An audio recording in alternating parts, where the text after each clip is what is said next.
Okay, start that. Hey Siri, set an alarm for 12 minutes. Tulog na si Siri, guys. Pero nag-set siya alarm.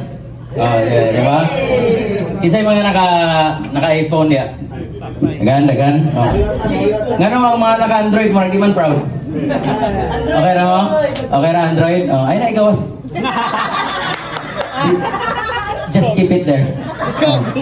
Pero ganing mga naka-iPhone, guys, dili may pare-parehata ng level. Pareha may level sa status sa life. Dili ba?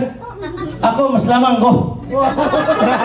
Mas lamang ko, kaya akong iPhone fully paid. Fully paid ang akong iPhone. Kisa nag-installment pa niya.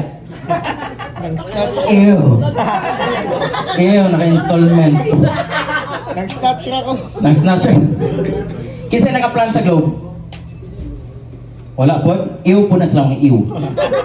Pero ang pinaka-worst nga naka-iPhone, kaya nakuha nila sa Palawagan. Palawagan. 12 months sila Palawagan. Pero at least naka-iPhone. Di ba? So, sa ko next. Mag-notes ta kayo para dito ma-reddit. By the way guys, hindi ma-open din yung iPhone kung dili face recognition. Sa mga tag-Android, just letting you know.